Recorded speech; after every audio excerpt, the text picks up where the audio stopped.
Owain Yeoman and Tim Kang aren't real cops, but they're TV police!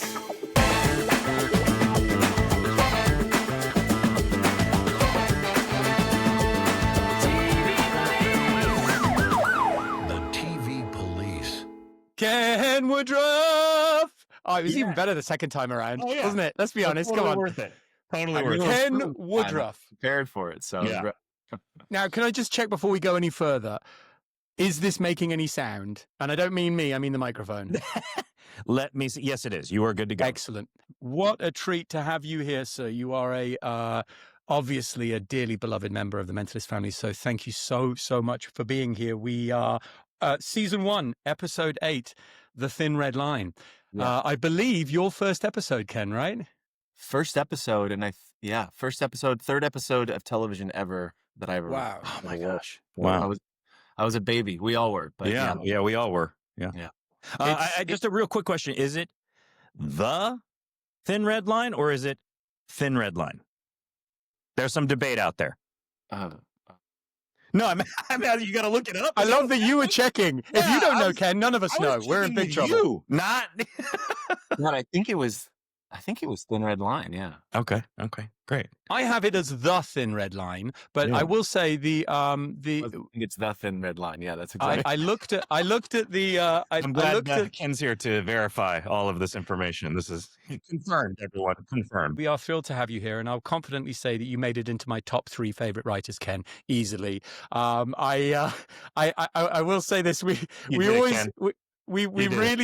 really did have a magical set of people on the Mentalist. Just going back to what you were saying a bit earlier, third episode of television ever written. That is quite astonishing because I think what we have here in this episode is such a mature piece of television and something that really ties together all of the themes and all of the kind of the character development, everything that we've had to date. So I would love for you, Ken, to give our listeners at home just a little bit of insight into your journey to the Mentalist. What did that journey look like for you coming into the show? The fun version is I was working on a show called Shark, starring James Woods prior to this. The show was canceled after its second season on a Tuesday. On a Wednesday, I went out with some other assistants and junior level writers. And at 5, when I was going home, I had a missed call from Bruno's assistant asking me if I was free to meet the next day on Thursday. Wow. And I went in on Thursday and I met with Bruno, and I think he hated me for the first 10 minutes. And then I told him I was from San Bernardino, and he wanted like a trashy writer on his show. So he's like, great. And then he all of a sudden perked up when he found out I lived in like a really terrible area and grew up there. And he thought that was interesting. And he said, oh, you're not another white guy in a blue shirt, was what he's, but I think I was actually wearing a blue shirt at the time. Right.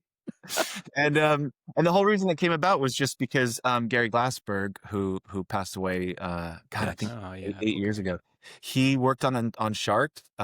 He liked me. We got along really well. I did a lot of work for him and brought me over, and that was it. It was a tricky show. I remember in particular season 1, talking about season 1.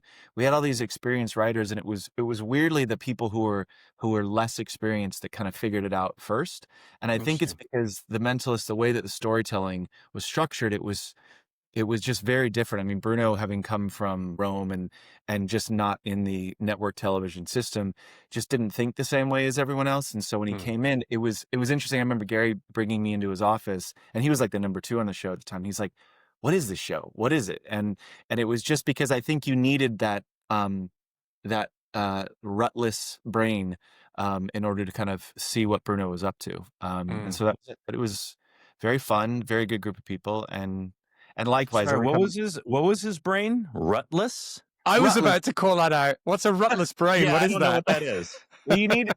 It's like, you know how Maybe like rudderless, but yeah, rutless. Yeah. like there's not ruts, dug into the path Sure. ahead of Okay. you. I'm Yeah. trying to think of another way to say it, but that's what came to mind. Yeah. So Can you sort of dive a little deeper into for those who are sort of less familiar with the business, what are the sort of primary differences between, say, a cable show, a show like Rome, for example, and something like a more procedural network show? Well, it's interesting. These days, there's very little.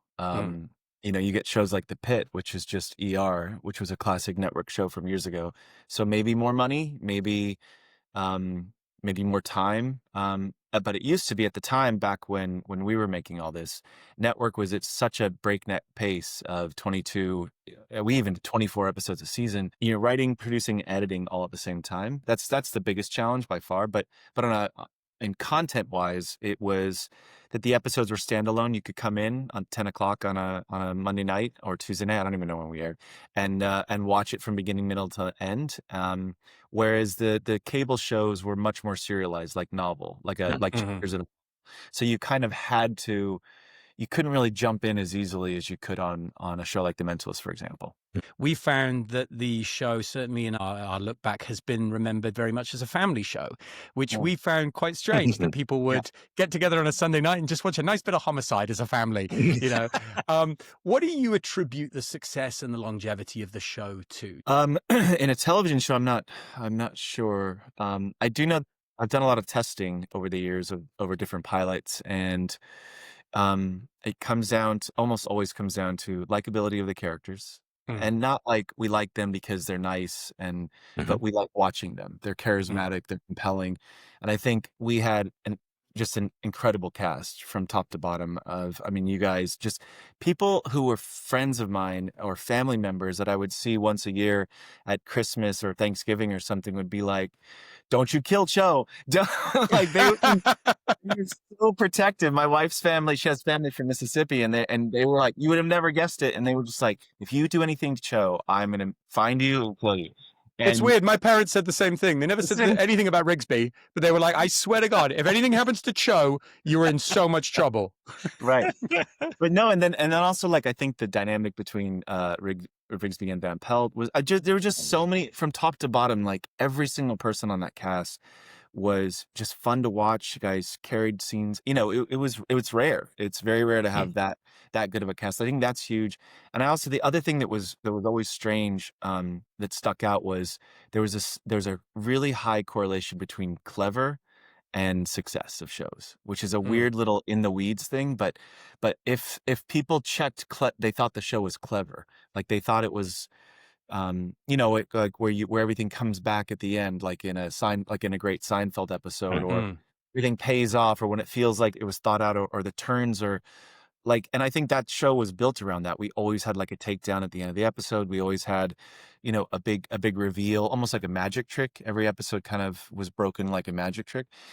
So for me, those are the two things I think that stood out. And it was also, California and beautiful vistas, and it was a cheap vacation. We brought that up too, is the fact that California, was sort of it became its own character as well in the show. I had a quick question on the cleverness part of it. Is that something that Bruno engineered, and then you guys picked up on that, and that's how you engineered every episode moving forward? Is that in the very first episode, there's this gag where Jane is writing in a journal, pilot. And you don't know what it is, and it's just setting up a magic trick. It's like, look, here, look at this, and you're waiting for it to pay off, and then it does in this really satisfying way at the end. When I asked Bruno, I remember asking him about that specifically, and it was something that he'd added very late in the rewrite process, like almost up into production. There's a famous story about M. Night Shyamalan doing the same thing with The Sixth Sense, like that was in like the 15th draft of the movie, the big ending that he was, not to spoil it for me. It's been 35 years, so he was a ghost. You're okay. I think you're good. But yeah, that was like the big trick, and I think there was a decision like, are we going to do this every episode or not? And early on, everyone liked it, and it was such a good little gag that we tried to keep it going the whole season. And it was, we'd have like certain types of, they kind of fell into categories, and we had names for them. Like there was a Miles Thorson. There was a shorthand, like an Ocean's 11 type gang, where we were like, you know what we need? We need a long tall salad. I love that. Oh, that's awesome. And so there were all these different types of buckets, and you could Can you remember some of those buckets? Miles Thorson was one of them. And in fact, this episode is technically a Miles Thorson before we branded it a Miles Thorson, which is making the killer think that there's a witness to their crime, getting them to act in self-preservation in order to, avoid being arrested. And this is the first one. And then there was actually a character named a fictitious character named Miles Thorson in some seasons, some episodes. We'll get there and we'll talk about that. Yeah, you'll be like, oh shit, it's Miles Thorson. Miles Thorson. There he is. and also to get back to the name thing, Owen, Miles Thorson, that's coming up, right? We've had this running observation, Ken, that Bruno's managed to pluck some incredible names out in the first 7 or so episodes. Yeah, I mean, Rulon Farms, and I guess it must have become almost like a little bit of a running challenge over 150 something episodes to come up with plausible names. We had talked briefly about, is there a moratorium on names? Like, you have to get it cleared, right? Is it? Oh my God, you'd get stuck on names, because that was half the challenge. Was there'd be some lawyer, I guess, at Warner Brothers who would read the scripts, and they'd do this giant check over the state of, because we were restricted to California. They'd do a check over California. If there's anyone, I think there was one person who had that name, or like 2 or 3, or if there was one person of a group who was like a lawyer or some sort of prominent person who's a doctor whose name signified, then you couldn't use it. They'd kick it back. Wow. And you had to keep. So if no attorneys, no doctors named Miles Thorson. Is that what? Apparently not. Or Rulon Farms. Dr. Rulon Farms will see you now. I'm interested to dive a little deeper into what you were mentioning about the, I guess, quote unquote audition process. What does that process look like for a writer? Do you submit a treatment? I had one pilot that I'd written that was like just a ripoff of The West Wing, but at the New York Times. It was like trying so hard to be the East Wing. Yeah, exactly. Yeah. And I think that's what Bruno read. He never mentioned it in our meeting. I know now, having staffed a bunch of shows, that you may or may not read the sample before you meet with someone, just because, you have 50 people. Maybe meet them first and see if you can stand to be in a room with them for a year before you invest the time in reading a script. So I don't know if he ever read it. And honestly, I really don't think he liked me until I told him I was from San Bernardino. And so once he got into the sort of trashy, soft white belly of San Bernardino, that was it. I still don't know why. I'm not. Now, you've obviously had the good fortune since to go on and be executive producer and showrunner, most recently on Butterfly on Amazon. What does that process look like for you now as a showrunner when you're staffing your room? What are you looking for? You know what was so wonderful about Bruno's process, and I don't know if he did this because he was just negligent or if it was his style, but let's go with genius instead. Yeah, let's go with genius. He really let us all like author our own episodes in a way. So like an episode that I wrote will feel very different than the one that Jordan Harper wrote or, Rebecca Cutter wrote. Like they feel different. Tom St. George has a feel to his episode. Bruno for sure. But that went through the whole process. So it was like writing it, doing notes, rewrites, breaking the episode, and then also producing it. We were lucky enough to produce our own episodes, meaning like going on location scouts, working with the directors. So you really had a sense of ownership from beginning to end, which is incredibly rare now. Yeah. There's people who are co-executive producer, like upper level writers who have never been on set before these days. Wow. Because that's how I was trained. I want to run things in the same way that Bruno did, which is like, it's your episode. You tell me what you want to write, right. I mean, I'll keep you within the guardrails, but go have fun. And there's a lot of writers who don't know how to do that just because they've never been asked to by different shows. So that's what I look for now. But really, just people who know how to do it. I mean, that's the rare thing these days. How was that maintained? You said that every episode kind of had the texture of a Woodruff episode or a Gable episode. That's absolutely true, and I noticed that. But it was still The Mentalist. That was Bruno at the end of the day. I mean, he would, especially season 1, he would do a pass on every script. There's always great lines, great jokes, great moments in any of the episodes that I've written that are his. And he also created it. So at the end of the day, he's always going to be the expert.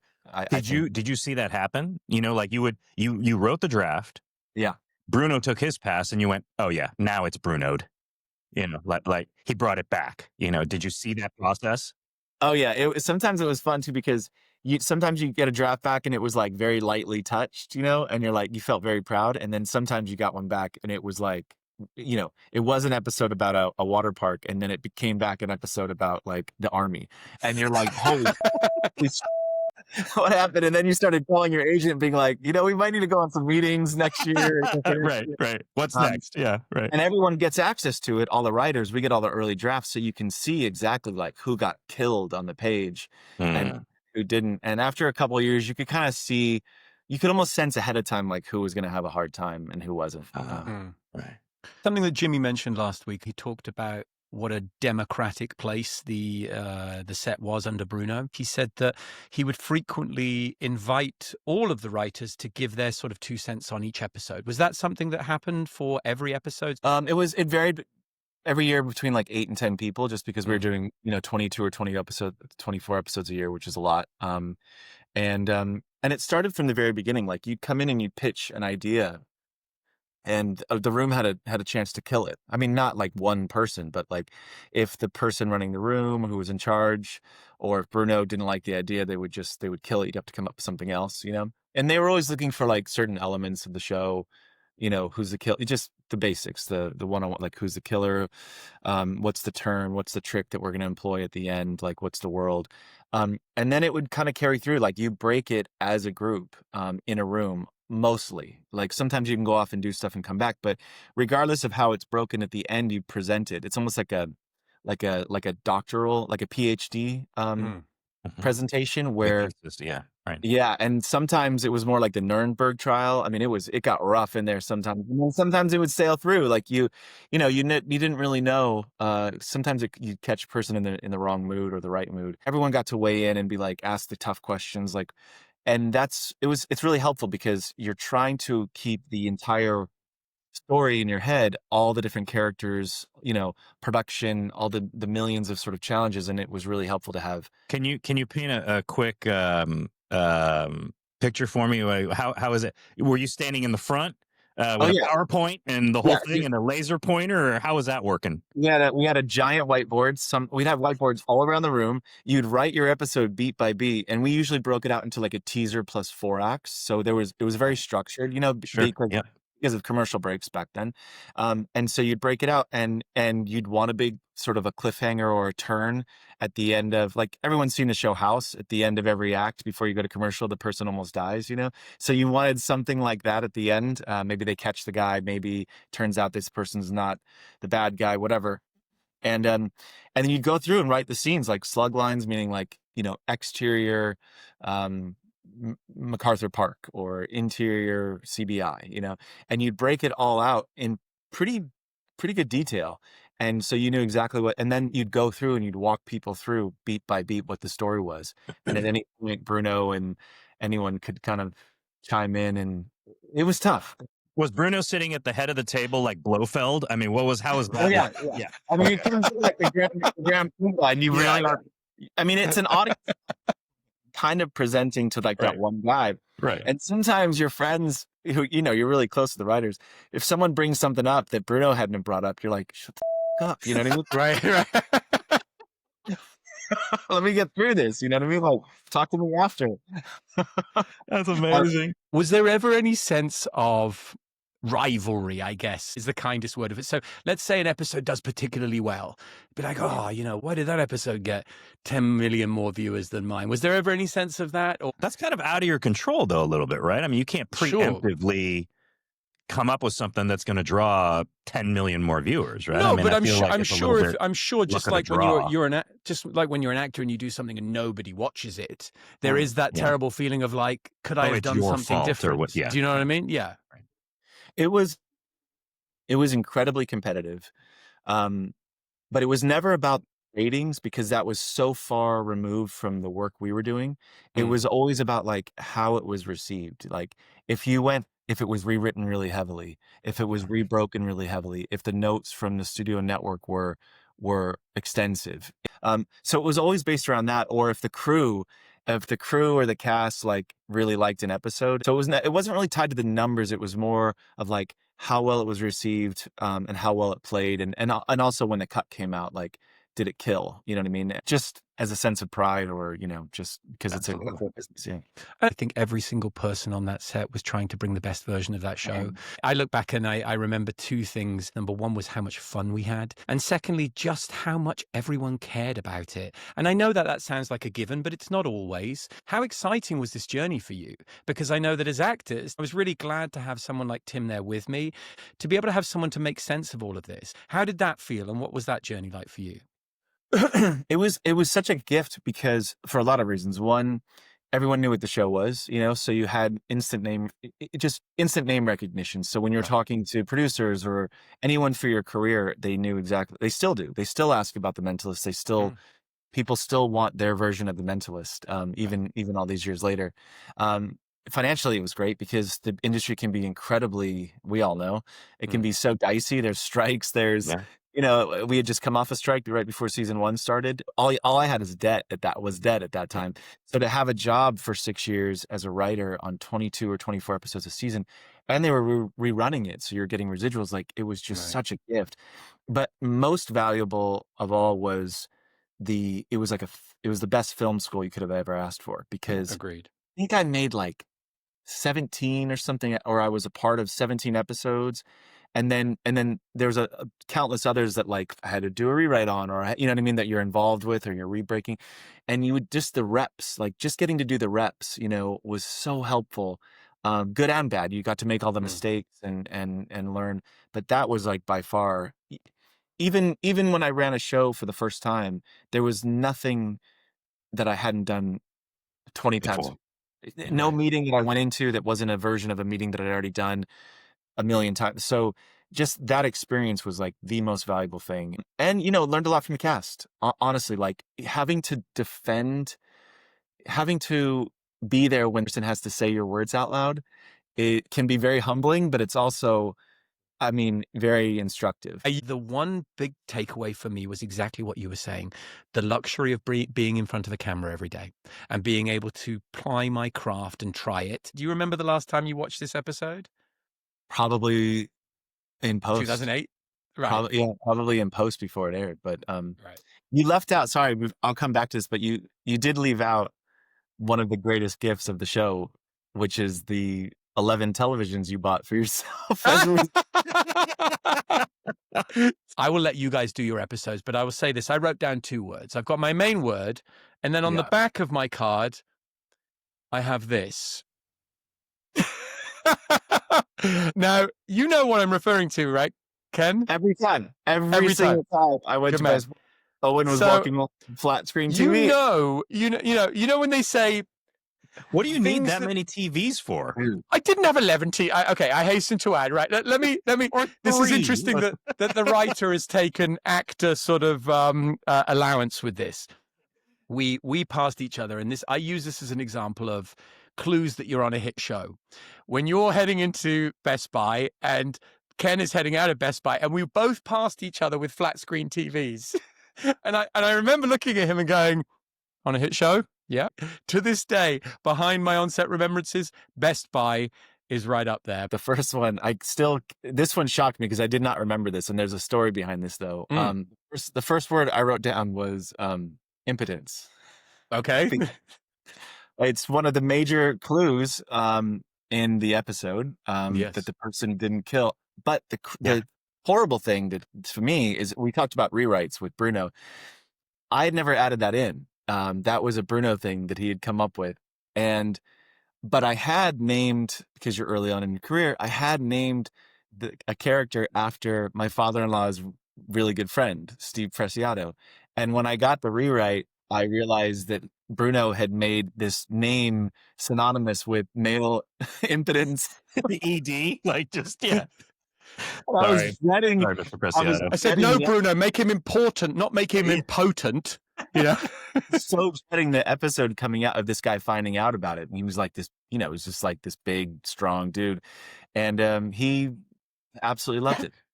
Amazing. And the other one that, like you, when I go back and watch some of this stuff, there's some stuff where you're like, oh, that was actually, like, much better than I remembered. And then there's some stuff where you're like, just cringing. And the one that made me cringe, that made me laugh so hard, was the word Q-tip, because it was the name of the bad guy. And I think we must have said it out loud like 60 times in that one scene. And I was just, every time it came up, it was like fingernails down a chalkboard. So that was Did you come up with the name Q-tip?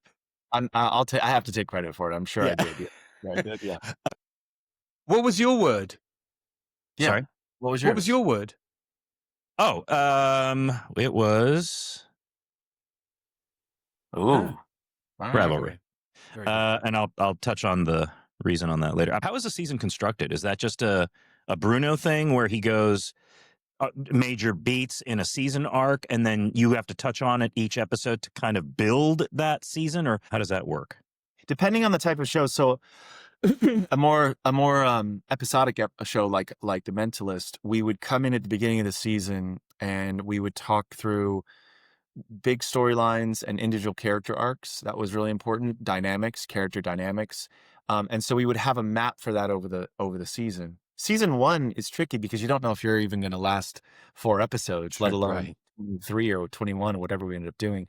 But yeah, you spend the first anywhere between like 2 and 6 weeks. Sometimes you'll invite the actors in. I always do on shows that I run, and you just talk to them about their arcs, and you kind of lay it out. And on a serialized show, you're spending like 10 weeks doing that. Like you're breaking it out episode by episode over the arcs. And then they're kind of like touchstones that you always come back to. And in this episode, sometimes it's not every single episode something's being pushed forward, but they'll be like landmark episodes or milestones. Like episode 3, we want this to happen so that in episode 7, we know this is going to happen. And you kind of lay it out like that. It's just a lot of planning, architecture, that kind of thing. And how much season over season foresight is there? So, I've used this analogy a few times now where I'd had a conversation that I recall with Bruno where he maintains that he knew Red John from the beginning. So he knew that Sheriff McAllister was going to be Red John. Do you have a take on that? I find that highly unlikely. Amazing if he did. That's where I was. Yeah. Yeah. But I think Lindelof had this thing where when he was on Lost, he said that people want to know that there's a plan for the whole thing, but then they also equally want you to as the showrunner and writers to react to what the fans like, and that those two things are mutually exclusive. Like you can't actually, you can't do both of those. And I think there's some part of that with The Mentalist, but also like you're never expecting the show to go 7 seasons. Like you're just never in your wildest dreams expecting that. So I don't know if anyone had that planned out the whole time, but maybe Bruno had an inkling of it. Jimmy had talked to us about an instance of what you were just mentioning there, where initially the mandate was Lisbon and Jane will never get together because they're brother and sister. Yeah. By season 4 or 5, it was quite clear that there was a real interest in developing an amorous connection there. And my understanding from Jimmy was that Chris and Bruno were kind of, okay, we should probably honor that. How much of that, to your earlier point of those things are way beyond our control, how much of that year over year then becomes a building pressure from the network, from the studio, give the people what they want? We want Jane and Lisbon together. Do we now bow to that pressure? We never really felt that. In Bruno, you could almost count on him doing the opposite of what everyone wanted him to do. I mean, that's great. That's one of the great things about him. I mean, I admire him so much, but he would say a lot of times, like, it's the fact that they want that to happen means you're doing really well.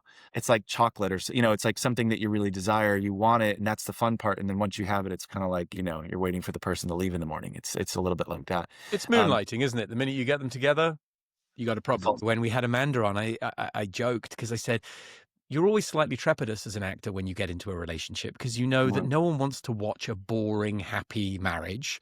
What they want is turbulence and arguments and difficulty and breakups. I felt like we had to unpick a few times. There's no dating in the CBI. And I felt like we trod on that a little bit and then backed away from it and then found creative ways to revisit that. Did you feel like that there was sort of rules that you'd set and then you were like, oh no, we might actually now have to unpick that? Constantly. I mean, you're constantly trying to come up with obstacles and complications, emotional complications, just to try to keep people apart. Because that tension, I think you're right, is what makes, are they going to get together? When are they going to hook up? The worst side effect of all this, though, is, do you remember back then? It was like when like Ben Affleck and Jennifer Lopez. Remember, it was when couples were getting those like names, you know? Oh, sure, J-Lo, yeah, Bennifer, and Bennifer and like J-Lo, and I remember we had go on. Do you remember it? We had Jizbin. Yeah, that is an unfortunate shipping title. Yeah. But made for countless laughs in the writer's room, yeah. I'm sure. Is the single episode idea where you can be the most creative? Is that where it is? After season 1 or season 2, I moved to the west side of LA. I moved to Santa Monica. So every episode I wrote was like beachside or ocean or on a yacht.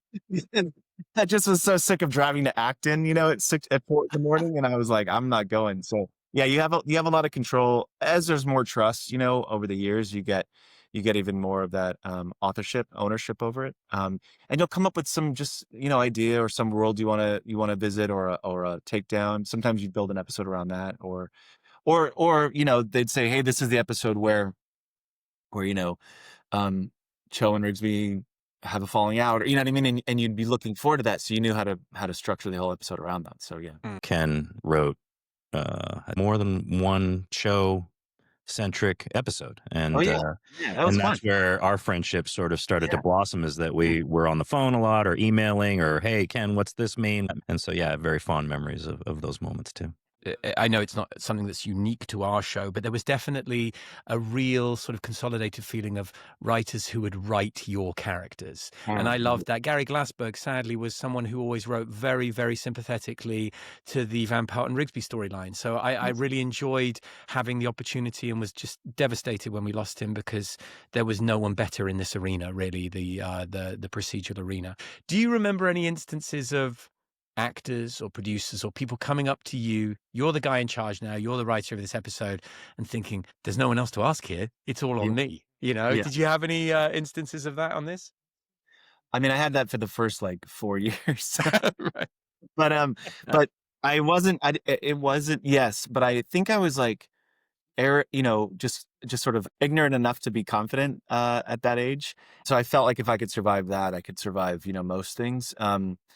But I do remember I got to set with our first day of filming was the nighttime scene at that really bad motel. And I got to set, and I was wearing like normal set clothes, like jeans and a hoodie. And I get in the transpo van, and the guy's yelling at me, like the teamster, the driver. He's like, get in, you're late. And I'm like, I'm late for my first day, but I didn't think I was. And I get in the van, and he's kind of not barking at me, but he's like, you're supposed to be here 20 minutes ago and all this stuff. And I was halfway on the drive over from our parking to the set, that he thought I was a background actor for a crack den at a motel, at a city motel. And I was so thrown that I was like, oh, I look like a homeless person or something like that. And so I was sort of off my game for that night. But oh man. But yeah, luckily, like you said, everyone was really warm and really good at their job. But yeah, there's definitely times where, Simon would, everyone would, but Simon could really hold you accountable, and if you were lazy or if you were bullshitting your way through something, he could see through that and he would call it out. Yeah. But he and I always got along. We got into an argument a first episode. It was this episode, the first time. So I do remember that. Yeah, we got into an argument. Over what? Which moment? It was some line in the interrogation room. I remember the ham sandwich scene. I think it was somewhere around there. And he was coming after me about something, and I said, look, you can do it how you want, but I still think this way is better. I was just defending the work. And he got pissed. But I think that because I didn't just yes man him, that we really had a good relationship after that. Like, they asked, they made me write the first episode he was directing and stuff like that. And I don't know if that was, they were trying to kill me or what, but like, I think that was part of it. But I do remember getting into an argument with him on this one. The first time, like one of the first times we met, but yeah, It was. I think the ability to be able to stand your ground and sort of validate your own creative choices is a really important thing. And I think especially what I loved about Simon as a number one was that he cared passionately. It was always for the betterment of the show. And I think that, that kind of mindset now with almost 20 years plus more experience. And I realize what an enormous weight that is to carry, and on top of all of the massive onset lift. I remember saying back then, I didn't know it until we started getting into a few of the seasons was, number one on the call sheet is the CEO of the show, essentially. I mean, it lives and dies by number one on the call sheet. Our cinematographer, Gary McLeod, early in season 1 gave me a book, which I swear changed the way I felt about running a show. Or it was like, I think it's called "I'll Be in My Trailer," and it was. You guys heard about this one? It's the one. Sure, I think it's director of like Saturday Night Fever and having to deal with John Travolta and stuff. And it really taught me empathy for what you guys have to go through and how vulnerable it can be and how exposed and just like you have to say it and make it real and you're on camera forever. You know what I mean? You can't hide behind, oh, Bruno rewrote that, I didn't rewrite it. You know what I mean? You're really, really out there. And it helped a lot. It helped me so much in my relationships with talent going forward. I've always had like really good relationships because just like, man, you have to stand there, you have to wear this, you have to say this, it could feel wrong. The person opposite you that was cast, the guest star, could be terrible. And you're drowning in the scene trying to carry it. But yeah, I always felt that about Simon as well. It's just like, I thought the same thing about working on a show versus running a show. Sure. Because I'd been the number 2, where you're almost there. And I thought that the gap between what I did and what someone like Bruno did was small. And then once I did it the first time, I realized it was just a canyon. And it was, there's just that feeling of there's no one behind you. There's no one to help. Tell us what your realization was of the enormity of that task then. Was Butterfly the first show that you showrun? No, it was the second. I'd done a show at NBC called The Enemy Within. The Enemy Within, that's right. Yeah, like years ago. And that was a very hard show, very hard pilot, very, very hard pilot. Great script. I remember reading that script. It was a real standout that year. Yeah. Weird that you didn't cast me in it, but that's okay. Although I don't think I auditioned for it, but I remember reading it thinking, wow, this is really good. I can't wait to head to Best Buy and see if Ken's still there. Yeah, we would have, that's what we would have run into, Ken. But we had a series lead who was 5 months pregnant break her ankle in the first scene of the pilot. Oh my goodness. And she was in like, the whole thing. And so just as an example, we had like, I don't know, 48 hours because of scheduling to like find someone, cast that, you know what I mean? Like rewrite the whole part, all that. So so you recast the role?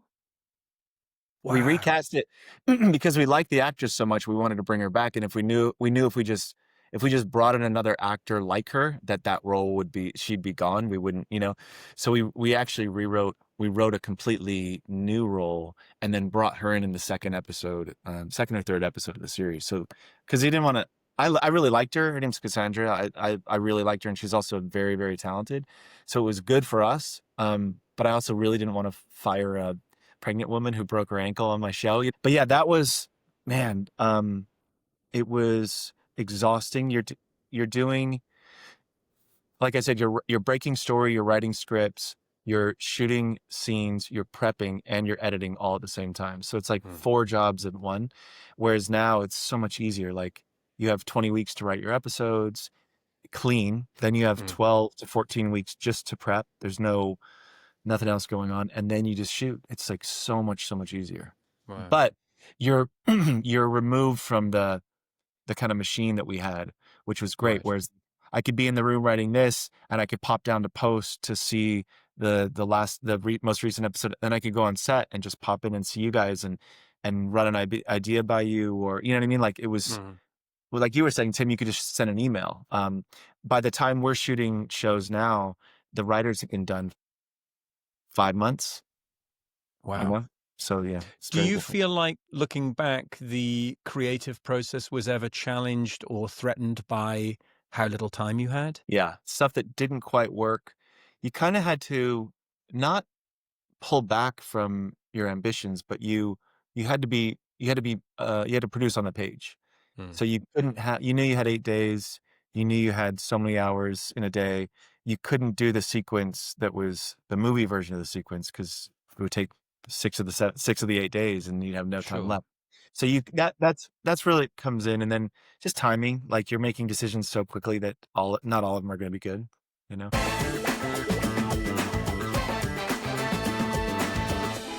So getting into the episode, then, the Thin Red Line, you are episode 8.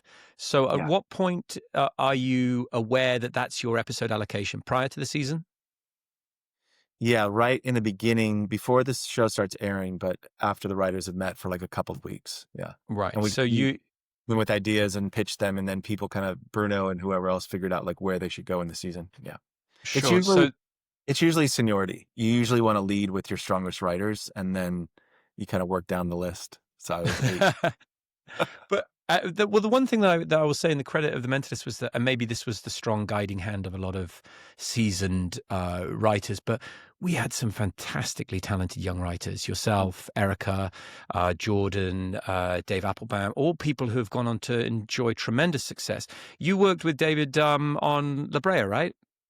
Yeah, I was under a deal at Amazon, so I didn't really work on the show, but we developed together and then pitched it, and then I was contractually not allowed to work on it, which was still to this day the best job I've ever had because they had to pay me, but I wasn't allowed to do any work on it, so it's still my favorite job. But that was all Dave. I mean, after we developed the idea, that was all Dave running. Well, is it? Yeah. And is the writing world the same small world that the acting world is? Because, we're a traveling band who bump into the same people all the time. We do shows. It's the same actors. Is that the same in the writing world as well? Yeah, it's smaller, I think. Much even smaller, because you have like comedy writers that you'll never really work with if you're a drama writer, and vice versa. So it just keeps getting bisected, but all the writers, I mean, I still talk to almost all of them. I mean, there was a couple that were like there for one season, who went on to do other stuff that I don't keep in touch with, but like Applebaum and I just saw him a couple days ago. Jordan I talked to once a week, Mike Weiss. I talked to Erica. I sent her pictures the other day just to make her laugh. But like that whole group, I still talk to Tom St. George. In fact, he's now working on Rebecca's show, is for season 2 of Hunting Wives. How funny. So we all kind of keep in touch, and I've offered Jordan jobs before. We've tried to develop stuff before. Applebaum and I worked together. So yeah, it's a very small world. But that was like, I don't know if yeah, go ahead. Does that feel rare to you as a takeaway from a show that you are that sort of, because I look back with the same. I'm like, I'm in touch with such a large amount of people from The Mentalist and real lifelong friends. People have said, "Oh, it's so wonderful after all this time." And to Tim and I, we're just like, well, it just feels like, another week together, So it's, this show has been the foundation for real familial friendships, and I love that. And I love the fact that almost 20 years on, we're sitting here looking identical to how we looked and still enjoying each other's company. No, and you as well, Tim. I want to ask, because there was an awful lot of great themes in this episode. We have Jane's intuition, obviously, versus standard police logic. The trust was a huge thing for me, and that's why I made trust my primary word. I thought the idea of really, really playing into the jurisdictional clash as well. That's something that we've seen time and time again. The local PD versus the state. There's a formula. Is it too early at this stage to know what that Mentalist formula is, or are you getting a sense of it? I think you're getting a sense of it, and I think when you're starting out on a show, especially as a low-level writer, you're just trying to survive, and you're right. You're honestly just trying to make sure that it's somewhat usable in this universe, and that you're giving your boss just something that's not going to take him a week to fix, Sure. And so you're kind of leaning into or resting on some of the things that he's done before, or that have worked before. But I also think early on in a series, you're still, if not establishing a lot of these themes or rules or formulas, you're reinforcing them, so people know what they're getting. And I think for us as creative people, we I just have a knee-jerk reaction to want to not do that, like who Right. wants to, but I really think that that's one of the things about the show and shows like this that makes it work and makes it comforting for people is like you kind of know what you're going to get to a certain degree in a different way, but you know what the show is going to feel like. It's not all of a sudden a musical or, or like very bleak and dark in a way that doesn't fit. So I think a lot of those things are just the DNA of the show, the definition of the world, I think in the last one, I felt, and I mentioned this, certainly there's still more development to go in character and these kinds of things. But I thought, and I made mention of it, the last episode felt like the show, which was the casino episode. Like all the different parts that we have come to know and love certainly went through a process to kind of refine it, but the raw ingredients were kind of in that episode. Would you agree with that, or how would that? Because that was a great episode. Chris directed that, didn't he? Yes. Yeah, and it opens on a hand. Is that the one? Yeah. That was a fantastic episode, and Eric has always had such great ideas and great stories. But and then Chris directing it. I mean, he was always the favorite as a producing director. I felt like it clicked in then. I just remember it being, like I said, it was confusing for a lot of us as writers, like how the show worked, because it was, again, just so different than anything else any had worked on before at that time. Yeah. And it took a while. I remember Ashley, I don't know if she remembers the story, but you're like a lower level writer. I was a story editor. She was like a co-executive producer. So there's not like rules, but there's kind of, an etiquette. You're not supposed to, if push comes to shove, she gets what she wants. It's her episode, and she's superior to me in terms of hierarchy. And I remember she had broken her episode, and I just said, but there's that thing missing. And I brought it up like 3 times, which was really risky, just because I didn't know anyone that much. And I was like, I barely got this job anyway. And to her credit, she was like, she was patient, and she was like, what is it?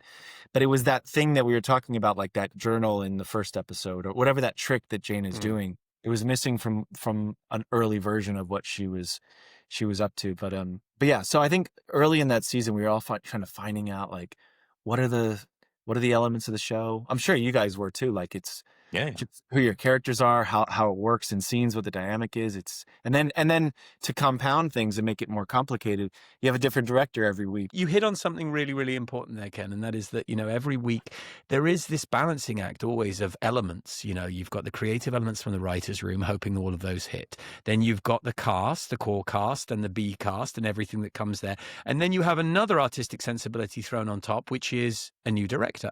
There were elements to this episode that were also felt sort of, and I mean more in a post-production sense, a little bit non-mentalist. We talked to Jimmy about music. Music is a really key thing. Now, Blake Neely's Mentalist funk, bow, bow, that became integral to the Mentalist. And Jimmy was like, we don't play Rihanna songs on our show because that's not our show. So that sense is evolving.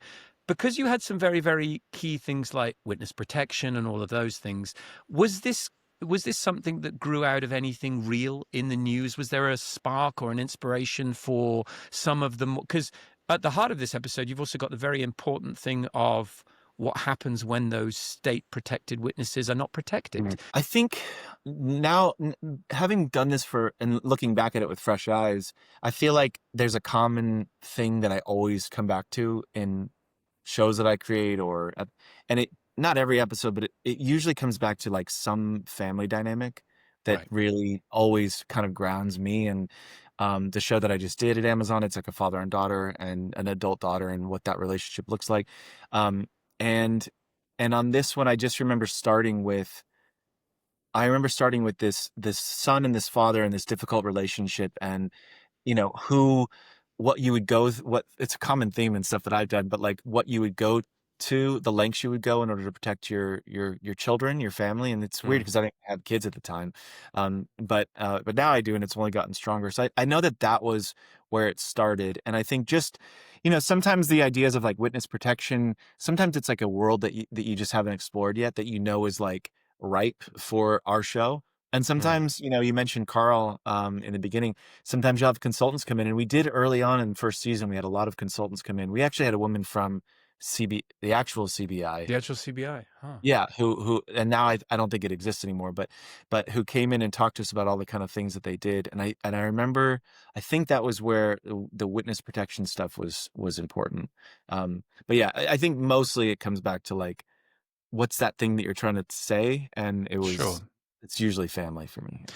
I knew when I saw the young cop, the young Blakely son cop, that something was off because, there was a nervous energy about him that was so layered. And the minute you saw him, I was like, what's going on with this guy? Why is the cop so ruffled? But the beauty of agitated. Yeah. And but the beauty of the conceit of the show was that, to your earlier point, there's always a misdirect. And that's what I appreciate about the show. And I couldn't for certain at that point. Usually you have a pretty good instinct with procedural television of who the bad guy is. And Tim and I were joking over episodes past that it's usually the most famous person who's not in the core cast. You know what I mean? It's like, here's the guest actor and you've seen him in 20 other things this season. So it's an immediate tipping of the hand. What I love about this is that obviously there are some familiar faces in the episode, but I didn't suspect the young cop until right at the end. So kudos to you, because that was really, really well buried. And I think that sometimes they're not, so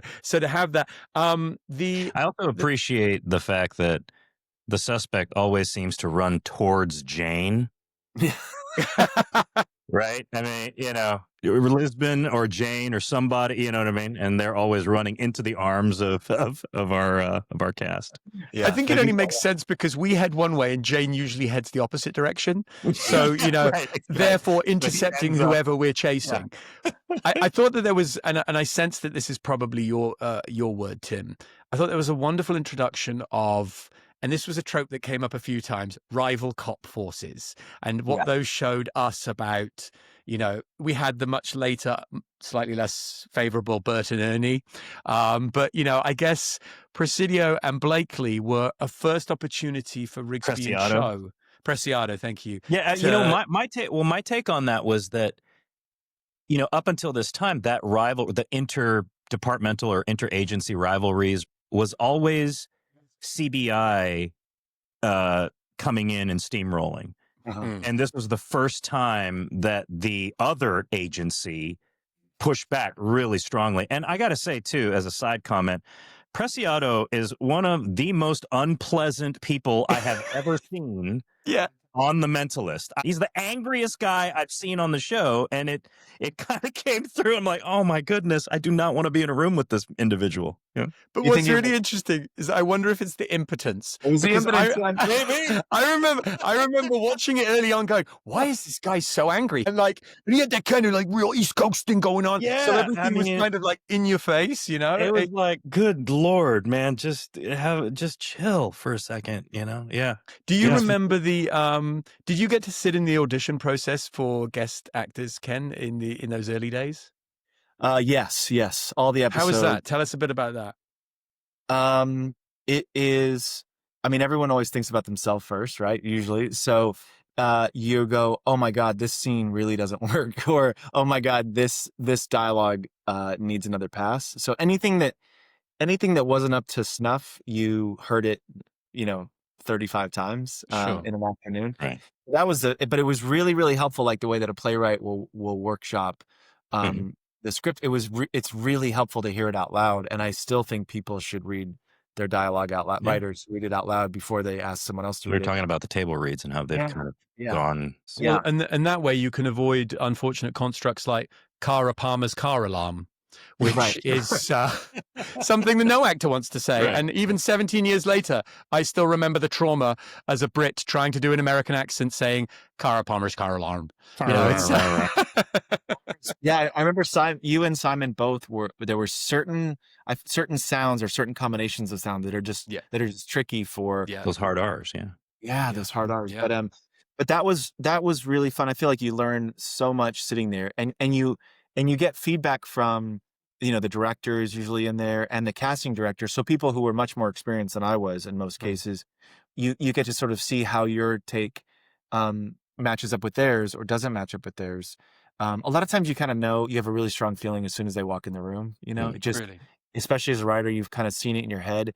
They really fit the mold, not like an appearance necessarily, but just a presence. Energy they have the right energy, and especially in television where you're working in a very finite amount of time, a lot of times that look and that energy has to do so much of the work for you that you don't have time to do the really figure it all out. You don't have time you don't have time to shepherd the actor to where they could be. They may be talented enough to get there, but unless they're walking in the room like that, right? Yeah. Well, Chris Long, real quick, on that note, Ken, as the writer, some of these things have come across that I've taken note of. Is this some Brunoisms possibly? Yes, boss.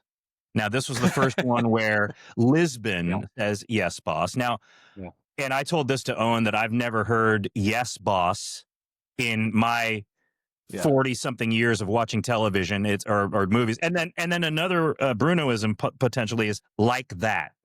Like that. In what context? Well, Lacey Wells, when she explains her relationship, she was a good mom and she was always making sure the baby was clean, like that. Yeah, it may have been Bruno. I've heard that many times in Mentalist scripts. Yeah, and I feel like that's also a Brunoism. What's funny too is sometimes. Yeah, I think that one. I think both of those are Brunoisms. Not just the TV police, the language police. Tim is all over it. I hadn't noticed that at all. That's so funny. We would try to crib them sometimes. We would copy them just to kind of try to match the tone and the voice of the show. Right. I found myself even years later, like writing some things that felt like Bruno. I worked for him for 9 years, so it's like impossible not to pick up on some of the to pick up. Yeah. And there's worse people to copy. Any guest actor that you bring in is that you've only had to look at them for 5 minutes in a room, and you're hoping, and then on set sometimes it may not work out. Have you ever had instances like that where you were like, oh man, and then what's the process for that? What's the sort of triage? Rewriting on set, there's sort of a moment of panic with the director, either cutting it down, editing it. A lot of times, sometimes it's really unfortunate whether it's nerves or something going on in the person's life, like they're not actually getting the words, they're not actually, they're stumbling over something, or, it can happen to anyone. But so in that moment, you kind of come in and try to alleviate some of the workload, some of the pressure. But in your mind, you're just immediately going to like, how can we fix this in post? It changes the way you write as well. Like it's very reckless to give a big scene to a guest star. Sure. If you have this big emotional outpouring, or if you have something that requires a bunch of different turns, just give it to the series regulars. How was the collaboration with Matt Earl Beasley? How much time do you guys have in advance of the episode? Barely. None. 7 days, maybe. Right. And half of that he's busy, and half of that I'm busy. We're not seeing each other. So usually you're in a van for location scouts. Maybe you do a tone meeting together, with Bruno. It's very rushed. It's like a shotgun wedding. And I think he had come from the like CSI world, and I noticed even in rewatching this episode, some of those shots, that felt a little more slick than typically did on our. But I remember him being great. When was your next episode after this episode? Do you remember? I think I did 3 this year, season 1. Was there a set amount that you would do, or was there a little bit of an element of, oh, Ken did well on this one, let's give him another one? I think it was a little bit of that. And then also timing, like sometimes we'd have new writers come in, and the way that some of the contracts work for writers is it's like a 20-week thing as opposed to the full season if you're new.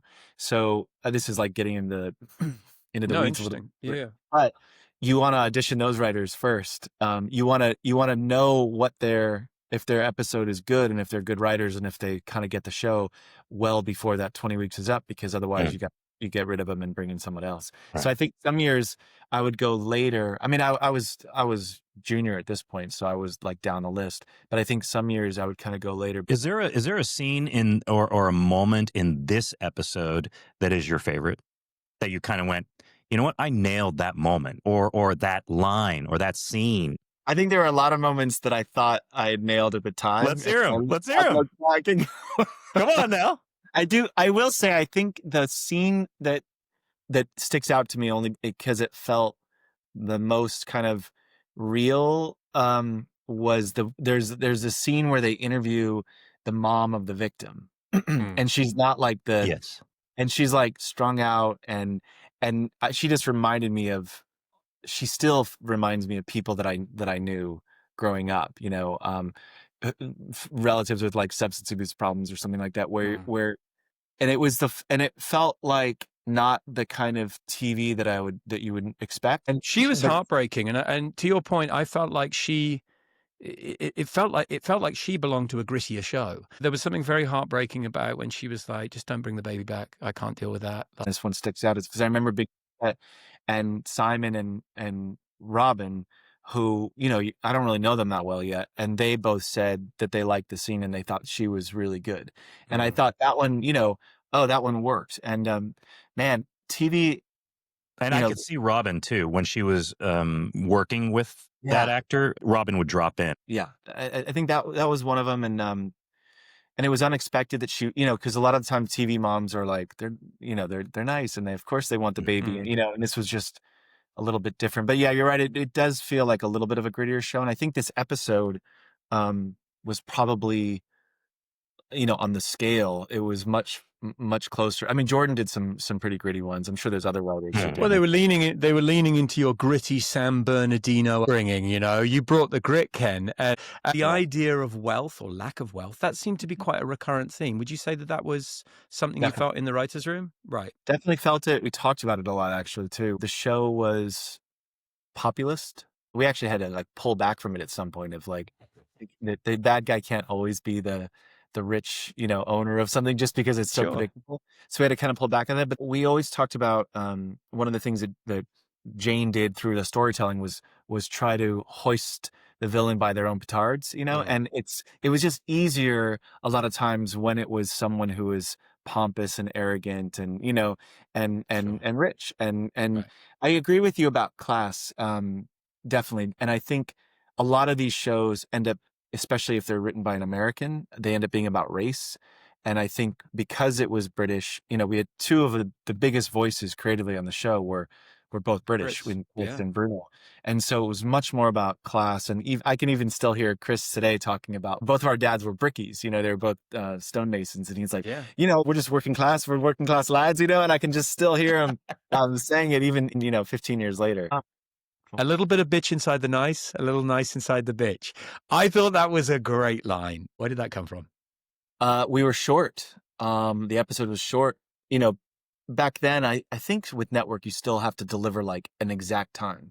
And ours 42:30, I believe Jimmy Gadd said it was, right? 42:30, yeah. I think we were like 40. We were too short, and we had to come up with a scene to reshoot. And 99% of the time when you're doing that, it has to be your cast, right? You don't want to hire anyone else to bring them in on your sets. And but it's actually kind of a fun exercise of like, you have to be surgical. Like, where can this fit in the timeline? What about the episode either has been said that needs to be reinforced, or what about the episode hasn't been said, that needs to fit? So it's very much like a riddle or a quiz to solve, or a problem to solve. And I had actually sort of stupidly written, the lines were reversed. Simon was saying, I don't know why, Jane was saying, you have to go along to get along. And we all got there, and they read it out a line once. And in my head, I was like, oh God, I got him. I didn't make a clerical mistake. I just wrote it wrong, I thought in my head, oh God, this should be the other voice. And then Simon and Amanda both said it out loud before I could. And we all agreed and then filmed it that way. But that was like last minute, like had to throw it in there. Very cool. Yeah. On the fly. And it's those little moments that certainly as a supporting cast member, I appreciate. The other thing that I really appreciated, pineapple pizza for Cho. He's definitely someone who would hate pineapple. Don't you agree? And the line when she's like, he'll know it's there. That's my daughter. She's the same. Like, I will get a ham and pineapple pizza, and then she'll come to it, and I will have taken off the pineapple. She'll be like, there's been pineapple on this. I'll be like, I can't deny that. But so I guess are you a pineapple on your pizza guy, Ken? No, I think I was just riffing at that point. But no, definitely not. No. On the riffing, I just had a quick little bit of trivia, and you brought up West Wing before, the toothpick gag. Yeah, I was going to ask about that. Yeah. Was that that from was the Leo me. McGarry West Wing scene? Yeah, I love that very show. good. And I needed to come up with something. And that was one of the things that I wrote down that like shocked me was that our act out, our commercial break was to a fork and a spoon. Perfect. I don't know how we got away with that or how they allowed that, but like tune in, stick around to see if this fork falls. Actually falls. Yeah. Yeah. There's a lot of things that we did that were very unconventional on that show for a while. So Tim and Ken, remind us of your one words. I feel like it would be a good opportunity to Ken, elaborate on those. Impotence. Yes. Which I now am regretting that choice. Conversation because you've now been on camera holding a thing saying impotence. We'll be using that as the promo, Ken. By the way, I was just going to say that's the promo. Ken Woodruff delivers his impotence episode. Yeah, you guys are so much more thoughtful than mine. We've done this a few times already. Yeah, I chose poorly, I guess, but impotence. Amazing. And that was what, for what reason? I just couldn't believe the one that we like that we use that as a clue in a network drill. It just seemed so funny to me, and that I thought I was like genuinely worried because I was still like I don't even think I had been married yet, and I was really worried that my father-in-law's like best friend was gonna kill me. And you probably really talked it up too. I've named a character after you. It's going to be in the episode. It's going to be huge. We've got the whole family to watch. He's just right. He's coming up, guys. He's coming up. Did he say impotent? No, I think it was important. Important. No. Mine was rivalry, and that was because of the pushback that we saw in that rivalry. Up until this point, we go in and steamroll any law enforcement organization, and admittedly, they are small town police departments. This one is Davis PD. They're pushing back with good old Preciado. Preciado just keeps coming back into the conversation. Do you remember auditioning Julian in the role of Preciado? I would love to know how much of that aggressiveness was sort of him versus a character choice. Yeah, I think direction probably pushed him, or choices in the editing bay probably pushed him a little bit more. I know that storytelling wise, there was a real effort to and this is probably where the aggression comes from. There's a real effort to make him seem like he was involved and he was guilty. Like, one of the mistakes I made, I went back and I remember this at the time feeling so stupid, and I still feel stupid about it. Is I had that great actor, I forget his name, but the dad, the senior Blakely. David, he reminds, he's Mark, fantastic. that's right. And and I gave him like 3 lines. I just so underused him, and it just was me being inexperienced and not thinking about, being able to hold in my head all the people in the scene. So all I do is look to your credit, you didn't know that Mark was going to play that role, right? So assumedly, by the time you've handed that in and that's all happened, a lot of this is locked, right? It's too late. So, one thing that I'd love for you to explain is how fluid are the scripts once you are in motion? Usually once you get their notes early on in the process before you start filming, that's it. Right. I mean, if they get the drafts, the changes you make, and if they really hate something, or if you go back on something, like, they might call. But for the most part, especially because the show was successful, for the most part, they left everyone alone once they gave their notes, and they always had notes. Right. But it's like, I would say not quite half the writing happens after the production draft, but a lot of it does, because it's such a rush. You're going to a location. So I've imagined a scene in my head at one hotel, and there's no stairs, and then we get to the location, and there's you know what I mean. And the director wants to keep up on the stairs because he has this shot in mind and all that stuff. And so there are a lot of like physical changes that you have to make for production. And then definitely one of the best tips I ever got from Bruno was like, the real, for characters at least, the real rewriting starts after you cast them. Because you want to like hone it. Because you have a Mark Rolston now, Yeah. And you want to not use it. Right.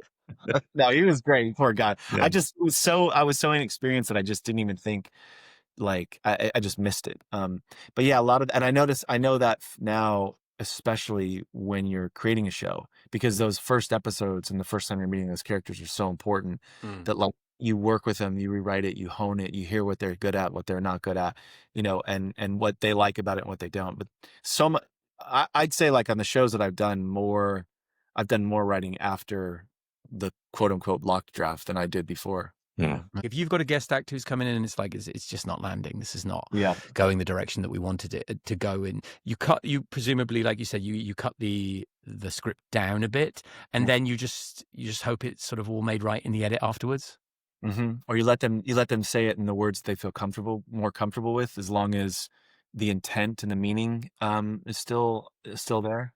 And how precious are you about that? Because I've had experiences with writers who are like, has to be word perfect.